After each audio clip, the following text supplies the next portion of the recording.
Olá, gente. Eu sou o Vinícius e a sua presença neste canal eu te agradeço sempre. Seja sempre bem-vindo, tá bom? Então, hoje nós vamos assistir uma declaração escrota de Flávio Bolsonaro, senador, que é filho de Jair Bolsonaro, um golpista que está em maus lençóis e ele ainda tenta defender que todo mundo tem direito a pensar em matar o outro, desde que não mate.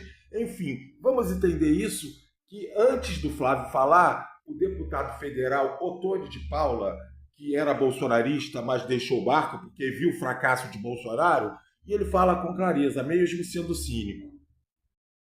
Primeiro, o deputado federal Ottoni de Paula fala que vai desmentir antecipadamente o Flávio Bolsonaro. Roda aí. Antes do bandido Flávio Bolsonaro, que é senador, falar, tentar defender o indefensável, só faltou te perguntar. Tá gostando do canal? Se inscreva, compartilhe o vídeo e aperte o gostei. Roda aí. Como um político de direita e conservador, eu entendo que eu preciso manifestar o meu total repúdio às falas do senador Flávio Bolsonaro, quando ele diz que pensar em matar alguém não é crime. Talvez o senador tenha sido muito infeliz nas suas palavras, porque se forem comprovados as notícias que estão vindo e que estão estarrecendo a todos nós pela imprensa, se forem comprovadas, não houve só um pensamento, houve planejamento, houve reuniões, houve troca de mensagens. Portanto, de acordo com este pensamento, só é crime quando se aperta o gatilho. Nós, que defendemos valores e princípios cristãos, não podemos concordar com essa fala e eu quero repudiá-la nesse plenário. E o que aconteceu hoje nessa operação, presidente? Digamos. Olha que interessante, senador Salcido. Olha qual é a narrativa. 5 pessoas tinham um plano intergaláctico para assassinar autoridades aqui no Brasil. E o ato seguinte, a gente conseguir isso, seria eles instaurarem uma espécie de gabinete de crise integrado por eles mesmos, os 5 do gabinete de crise. Então começar a dar ordem para todo mundo e todo mundo ia cumprir. Esse é o plano de tentativa de golpe. Mais um.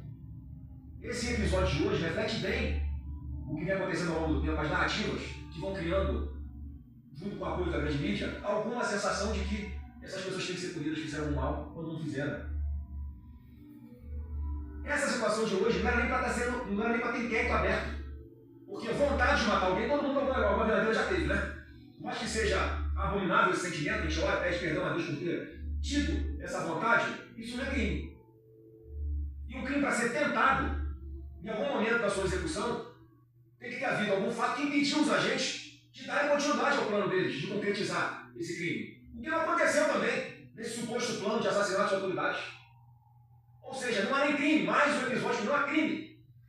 E não só é aberto inquérito pela Polícia Federal, como encomendado na PGR, é oferecida a denúncia para uma pessoa que supostamente é a vítima desse plano de assassinato, Alexandre de Moraes. Quer dizer, não poderia, mais uma vez, ele está tomando decisão de inquérito por um processo como esse, e que se foda, desculpa a expressão, mas é para ficar puto, porque isso acontece reiteradamente, não tem a que recorrer. Eu fico aqui angustiado, porque a culpa é colocada no Senado Federal, e é no Senado Federal, mas nunca fazem a ressalva de que alguns senadores estão aqui se expondo há muito tempo, lutando por essa causa, e porque vamos continuar lutando, porque a gente não vai existir no Brasil, façam o que quiserem fazer, a gente não vai existir no Brasil. E eu digo o seguinte, Alexandre de Moraes, ele tem 2 opções.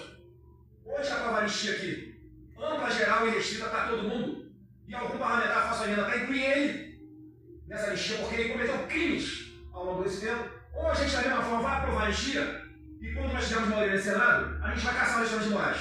Ele vai ser impedido pelos diversos crimes que ele reiteradamente está cometendo, desgraçando a vida de centenas de milhares de famílias brasileiras. Uma hora esse mal vai acabar. E se for, como sempre mostrou a história do nosso Brasil, com alguma pacificação, que passa assim pela anistia, porque no primeiro havia público e tentar jogar um balde de água fria num processo que está sendo construído dentro da política, com respeito, de forma democrática, e tem que conversar com todo mundo, porque senão não andam as coisas aqui nessa casa, então não caem discursos fáceis, daqueles que se acham os super fodantes e que vão sentar ali e vão começar a dar ordem nos votos dos outros senadores, porque não vão conseguir os votos. Então preste atenção quais são as intenções dessas pessoas. Porque aqui é um trabalho responsável de todos os parlamentares que já passaram aqui por essa audiência hoje, e mais outros que não puderam estar aqui, estão comprometidos sim, estão sentindo sim. Quantas vezes eu não entendi, estou pensando como é que a gente consegue arrumar uma solução, doutora Carolina, para que esse pesadelo tenha fim? Todos nós aqui já passamos por isso. E mais uma vez, o caminho está pela política. O caminho não está na força. E o Alexandre de Moraes continua usando o remédio errado e o dose errada. Tudo o que aconteceu no 8 de janeiro é consequência das decisões dele, das posturas dele. Não tem um Estado popular, quando tem um bicho encurralado, em algum momento ele vai acabar partindo para cima do seu algoz, é o que ele está fazendo. E não estou querendo dizer com isso aqui que eu estou incentivando nada.